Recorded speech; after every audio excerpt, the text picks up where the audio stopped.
بہت دنوں سے یہ خبر چل رہی ہے کہ field marshal general Asim Munir صاحب کی جو ملاقات ہوئی تھی صدر ٹرمپ کے ساتھ وائٹ ہاؤس میں اور لنچ کیا تھا،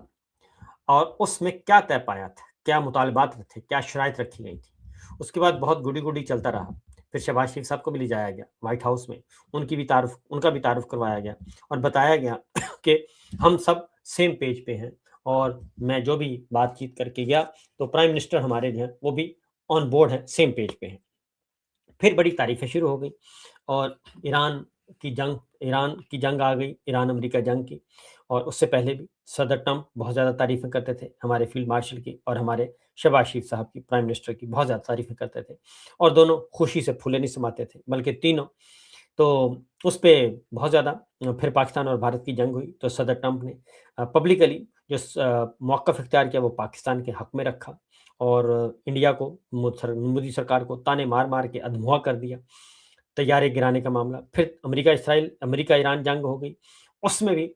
پھر پاکستان کی امپورٹنس ہوئی۔ یہ میں بریفلی بتا رہا ہوں کہ اس میں پھر پاکستان کی امپورٹنس ہوئی، پھر سہولت کاری، پھر پیغام رسانی، اور یہ سارا کچھ ہوا۔ اور اب بڑے دنوں سے خاموشی ہے، سناٹا ہے۔ صدر ٹرمپ نے نہ ہی کوئی حق میں ٹویٹ کیا، اور نہ ہی کبھی فیلڈ مارشل کا نام لیا، اور نہ ہی شہباز شریف صاحب کا۔ ابھی تک نہ کہا یہ کہ یہ میرے بہت اچھے دوست ہیں، نہ ہی کچھ اور کہا، اور اس طریقے سے یہ ایک خاموشی ہے۔ اب ایک خبر آئی اچانک، اور وہ خبر یہ تھی کہ امریکہ سے $10 ارب مانگے ہیں پاکستان نے، اور ہمارے وزیر خزانہ جو ہیں وہ پہنچے ہوئے ہیں امریکہ میں، مذاکرات کر رہے ہیں۔ اب $10 ارب ایک خطیر رقم ہے، کیونکہ امریکہ جو ہے وہ تو کسی کو $1 بھی نہیں دیتا بغیر کسی وجہ کے، وہ تو آپ کو مفت ویزا بھی نہیں دیتا، اور وہ بھی اس کے پیسے لیتا ہے۔ اور یہ کہ $10 ارب، اور ظاہر ہے اس سے پہلے کچھ چیزیں ہوئی ہیں، تو یہ $10 ارب کے لیے گئے ہیں کہ ہمیں $10 ارب دیں۔ تو کس کے بدلے $10 ارب؟ امریکہ کو ہم کیا دے سکتے ہیں، پاکستان کیا دے سکتا ہے؟ امریکہ پاکستان کو $10 ارب کیوں دے گا؟ یہ ہے اصل سوال۔ تو تین باتیں جو ہیں اب تک ہمارے سامنے آ چکی ہیں۔ $10 ارب کے بدلے میں کیا ہوگا؟ نمبر 1 یہ کہ آپ غزہ بورڈ میں تو شامل ہو گئے ہیں۔ تیسرا ہے کہ آپ ابراہیم اکارڈ کو مان لیں۔ ابراہیم اکارڈ کیا ہے کہ اسرائیل کو آپ تسلیم کر لیں، اور اسرائیل کا سفارت خانہ اسلام آباد میں کھلنا چاہیے، اور اب اس میں کوئی پیچھے مت ہٹیں۔ اور یہ $10 ارب کی اماؤنٹ ایک دفعہ پہلے بھی آئی تھی کہ اگر ہم اسرائیل کو مان لیں تو ہمیں اتنا فائدہ ہو سکتا ہے، اور وہ بھی $10 ارب کے راؤنڈ اباؤٹ تھا۔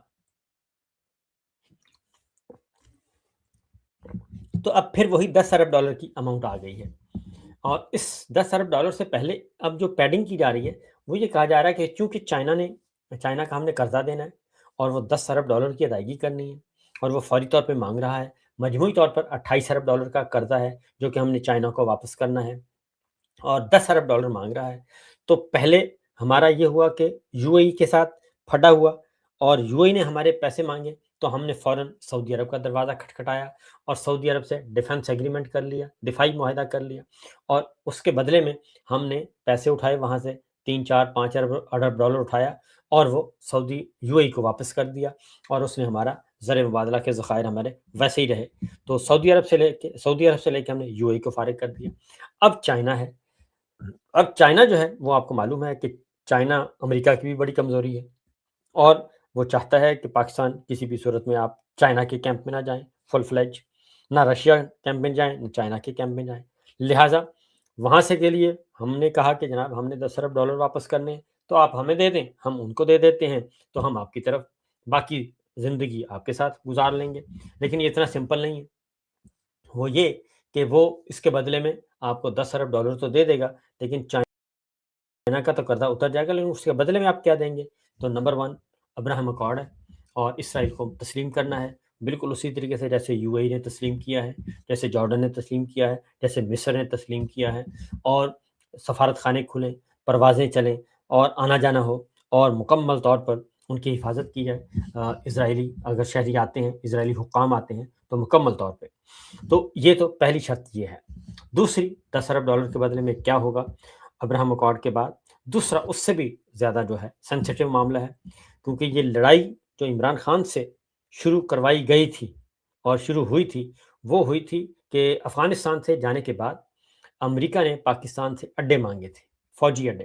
افغانستان سے انخلا ہو رہا تھا اور اس کے بدلے میں اس خطے میں رہنے کے لیے اس کو فوجی اڈے چاہیے۔ تو پرویز کیانی اشفاق پرویز کیانی صاحب کے دور میں ہم نے وہ فوجی اڈے واپس لے لیے تھے جب سلالہ چیک پوسٹ پہ حملہ کیا تھا اور بڑا نقصان ہوا تھا۔ اور اس کے بعد اب امریکہ میں پاکستان میں امریکن بوٹس جو ہیں وہ گراؤنڈ پہ نہیں ہیں، تو ہماری اسپیس یوز ہو جاتی ہے اور لیکن ہم نے فوجی اڈے نہیں دیے۔ اب وہ فوجی اڈے واپس اپنی یہاں پہ جگہ بنانا چاہتا ہے تاکہ ایک طرف ایران پہ نظر رکھی جا سکے ان فوجی اڈوں کے ذریعے سے،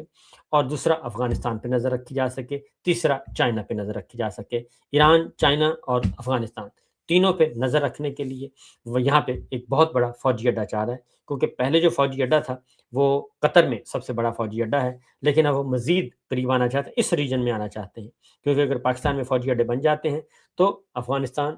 وہ ہے چند منٹ کے فاصلے پہ، چند منٹ کے فاصلے پہ چائنا، اور چند منٹ کے فاصلے پہ آپ کا ایران ہے۔ تو وہ تینوں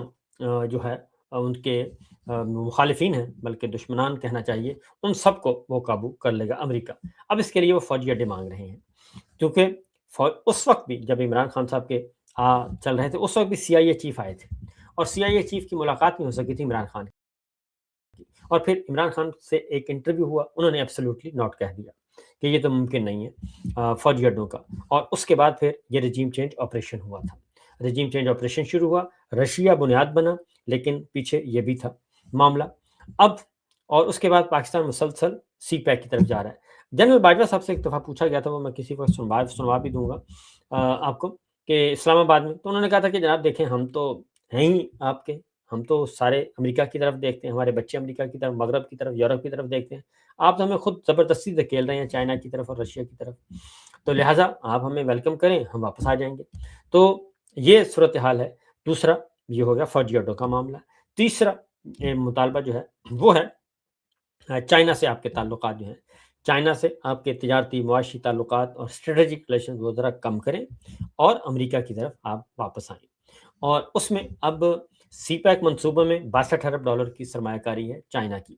اور 28 ارب ڈالر اس کے علاوہ قرض ہے، تو یہ بن جاتا ہے جی تقریباً 90 ارب ڈالر سے زیادہ کا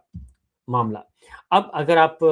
100% گھومتے ہیں، معاملات کو گھماتے ہیں، اور 100% تو آپ چھوڑ نہیں سکتے۔ اب بلوچستان گوادر پورٹ آپ نے دے دیے، گوادر ایئرپورٹ جو ہے وہ چائنا نے بنایا ہوا ہے، اور سی پیک کا جو سارا روٹ ہے وہ ابھی تک فعال نہیں ہوا، کیونکہ جو گیم چینجر کہا جا رہا تھا، اب سی پیک کا جو سارا روٹ ہے انڈائریکٹلی وہ نان فنکشنل ہے، وہ گلگت بلتستان سے لے کے گوادر تک اور خیبر پختونخوا سے لے کے کراچی تک وہ ڈس فنکشنل ہے۔ ڈس فنکشنل ایسے ہے کہ گلگت بلتستان کا روٹ غیر محفوظ، خیبر پختونخوا میں بدامنی، بلوچستان میں مہا بدامنی، اور اب کشمیر میں بھی سلسلہ شروع ہو گیا، تو یہ سارے کا سارا جو سی پیک تجارتی گزرگاہ ہے وہ ساری اپ سیٹ ہے۔ چائنا نے اپنے کچھ پروجیکٹ بھی بند کر دیے ہیں، بلوچستان سے بھی اب اس نے نکلنا شروع کر دیا ہے، اور سینڈک میں خاص طور پہ، اور اس نے یہ کہا ہے کہ وہ کافی عرصے سے کہہ رہے ہیں یا تو مجھے سیکورٹی اپنی سیکورٹی لانے دیں یا پھر آپ ہماری سیکورٹی کریں، وہ سیکورٹی ہو نہیں رہی، وہ بالکل مائنس میں جا رہی ہے، سیکورٹی کیا ہونی ہے، ہم اپنے جوانوں کی حفاظت نہیں کر پا رہے، اپنے افسروں کی، اپنی پولیس کی، اپنی فوج کی حفاظت نہیں ہو رہی، اپنے کنٹونمنٹ ایریاز کی حفاظت نہیں ہو رہی، ہم چائنا کی کیا کریں گے، وہ حفاظت نہیں ہو رہی تھی۔ تو دوسرا یہ ہے، تو یہ تین بڑے معاملات ہیں، اسٹریٹجک نوعیت کے ہیں۔ اب اگر یہاں پہ فوجی اڈا آتا ہے، اگر آپ فوجی اڈے دیتے ہیں تو چائنا کیا آپ کو بخشے گا؟ کیا افغانستان آپ کو بخشے گا؟ کیا ایران آپ کو بخشے گا؟ کیونکہ یہ تین جو ہیں آپ کے سارے کا سارا، آپ ان تین ممالک سے، اپنے ہمسایہ ممالک سے بالکل فارغ ہو جائیں گے۔ تو یہ صورتحال ہے، 10 ارب ڈالر کے بدلے میں آپ سے یہ مانگا جا رہا ہے۔ تو اگلی جو خبر ہے وہ ہے عمران خان کے ساتھ ڈیل کا معاملہ۔ اب اوپنلی جی دھمکیاں دی جا رہی ہیں عمران خان صاحب کو، اوپنلی کھلے عام دھمکیاں دی جا رہی ہیں، اور بتایا جا رہا ہے کہ اگر عمران خان، کیونکہ عمران خان مان نہیں رہے اور بالکل نہیں مان رہے، اور وہ کہتے ہیں کہ میں نے اصولوں پہ پیچھے نہیں ہٹنا، اصولوں سے آپ جتنی بھی ان کو آفرز کی گئی ہیں اب تک، دو لفظی بات ہے، پہلے بھی کہہ چکا ہوں، لیکن اس وقت ان شارٹ بتا دوں کہ وہ آخری جو ملاقاتیں مذاکرات ہوئے اور اس میں بھی وہ نہیں مانے۔ اس کی وجہ کیا ہے، کہاں سے پتہ چل رہا ہے ہمیں کہ نہیں مانے، اور ایک تو ہے کہ سورسز سے خبر آئے، دوسرا کہ کچھ چیزیں نظر بھی آ رہی ہیں، بالکل آ رہی ہیں، کیونکہ اب ہمارے دوست ہیں منی فاروق صاحب، وہ اکثر دیتے رہتے ہیں، ڈراتے رہتے ہیں، اور ان پہ تنقید بھی بہت ہوتی ہے سوشل میڈیا پہ، ڈیجیٹل میڈیا پہ۔ تو میں کہتا ہوں کہ وہ تنقید نہیں ہونی چاہیے، بلکہ ان کا ایک موقف ہے، اور وہ نہیں بول رہے بلکہ ملٹری اسٹیبلشمنٹ بول رہی ہے۔ وہ ملٹری اسٹیبلشمنٹ کے کہنے پہ وہ یہ خبر دے دیتے ہیں، اور جب ملٹری اسٹیبلشمنٹ کہہ رہی، ملٹری لیڈرشپ کہنا چاہیے، اگر وہ یہ خبر دے رہے ہیں کہ عمران خان کا سیاسی فیٹ جو ہے وہ سیل کر دیا گیا ہے، پہلے بھی سیل تھا لیکن سپریم کورٹ کے فیصلے نے اب مہر تصدیق ثبت کر دی، ہائی کورٹ سے کیس آئینی عدالت جائے گا اور آئینی عدالت سے وہی فیصلہ ہوتا ہے جو ہونا ہے۔ اب یہ کھلے عام ساری بات کھل کر آ گئی ہے۔ اب منیر فاروق صاحب خود تو کچھ نہیں ہے، وہ تو ایک پیغمبر، وہ پیغام رساں ہیں، ٹھیک ہے جی، پیغام رساں ہیں، وہ دے رہے ہیں، پیغام دے رہے ہیں، خبر دے رہے ہیں، خبر کی صورت میں پیغام پہنچا رہے ہیں، تو ان کو برا بھلا نہیں کہنا چاہیے، اور جو بات کر رہے ہیں اس پہ غور کرنی چاہیے۔ اب وہ کہتے ہیں کہ یہ فیصلہ ہو گیا، اب یہ فیصلہ کس نے کیا؟ ذرا ان کا شارٹ بھی سنوا دیجیے گا جی، تاکہ جی شارٹ سنوا دیجیے گا۔ آئینی عدالت جائے گا، آئینی عدالت میں وہی فیصلہ ہوگا جو ہوگا۔ جو اب ہوگا، اس کو کہتے ہیں نا، تھوڑے کو بہتا جانیے، اور پھر سیاسی فیٹ بھی سب کو پتا ہے کیا ہوگا۔ تو یہ سیدھا سیدھا بتا رہے ہیں کہ جو بھی اب، کیونکہ سپریم کورٹ نے سرنڈر کر دیے اپنے اختیارات، وفاقی آئینی عدالت کو بھیجیے، نیب کے سارے مقدمات، درخواست ضمانت ہو یا اپیلیں ہوں، وہ سارے انہوں نے بھیج دیے وفاقی غیر آئینی عدالت کو۔ اب کیوں بھیجے ہیں وہ منیر فاروق نے بتا دیا کہ بات یہ ہے کہ اب جتنے بھی مقدمات ہیں وفاقی غیر آئینی عدالت میں جائیں گے، اور وہاں پہ فیصلہ کون سا ہوگا؟ وہ وہی ہوگا جو بادشاہ سلامت فرمائیں گے، تو وہ فیصلہ وہاں سے آ جائے گا اور وفاقی غیر آئینی سنا دے گی۔ مطلب کیا ہے؟ مطلب ہے کہ اگر عمران خان نے، یہ عمران خان کو پیغام ہے بنیادی طور پہ کہ بھئی اب ہم، آپ کی درخواست ضمانت ہوگی، ہم نے فیصلہ کرنا ہے، توشہ کی بل کا فیصلہ ہم نے کرنا ہے، القادر ٹرسٹ کا فیصلہ ہم نے کرنا ہے۔ اب آپ عدالتوں سے نہیں، ہم سے، ہمارے ساتھ پہلے بات کریں، پھر ہم آپ کے مقدمات کو آگے لے کے چلیں گے۔ آپ کو بری کرنا ہے، آپ کو ضمانت پر رہا کرنی ہے، آپ کو بنی گالہ پہنچانا ہے، کہاں پہنچانا ہے، پہلے میرے ساتھ کریں، ورنہ وہ منیر فاروق نے کہا کہ اب فیصلے ہو چکے ہیں۔ تو یہ بڑا کلیئر ہے، کیونکہ اس سے واضح میسج ہو نہیں سکتا۔ تو عمران خان کو یہ دھمکیاں دے رہے ہیں، کیوں دے رہے ہیں؟ کہ ڈیل کریں ہم سے، ڈیل کریں، ورنہ دھمکیاں، اور دھمکیاں یہی ہیں کہ جناب سارا سسٹم ہمارے کنٹرول میں ہے، ہم جو چاہیں گے کریں گے۔ اس کے بعد ہے جی ایک اور خبر بھی ہے، اور اس کے بارے میں بھی آپ کو آگاہ کرتے ہیں۔ اب ایک اور اسی سے ریلیٹڈ ہے کہ آئینی عدالت میں ایک تو عمران خان کے خلاف، دوسرا جناب سہیل آفریدی وزیر اعلیٰ خیبر پختونخوا، وہ اب اسٹریٹ موومنٹ کی طرف جا رہے ہیں، احتجاج کی طرف جا رہے ہیں، اور وہ ان کی طرف سے کیا ہے، وہ بھی آئینی عدالت نے ان کے خلاف بھی مقدمات ٹیک اپ کیے جا رہے ہیں، اور یہ پہلے سے مجھے تقریباً، یہ تو ہے نا جی جولائی، مجھے مئی میں کسی نے بتایا تھا کہ ایک جگہ پہ بیٹھے تھے 4-5 دانشور تو نہیں کہنا چاہیے، اسٹیبلشمنٹ کے لوگ بیٹھے تھے، اور اسٹیبلشمنٹ کے لوگ بیٹھے تھے، اور وہ انہوں نے کہا کہ ان میں ڈسکشن یہ ہوئی کہ جی سہیل آفریدی کو ہم نے فارغ کرنا ہے۔ تو سہیل آفریدی ابھی تک باز نہیں آئے، اور وہ اپنے کام کر رہے ہیں، اور ان پہ تنقید بھی بہت ہوتی ہے، لیکن ہر چیز اسٹریٹجی ہوتی ہے مختلف، اب ذرا اسٹریٹجی ان کی اور ہے، تو وہ کام کر رہے ہیں۔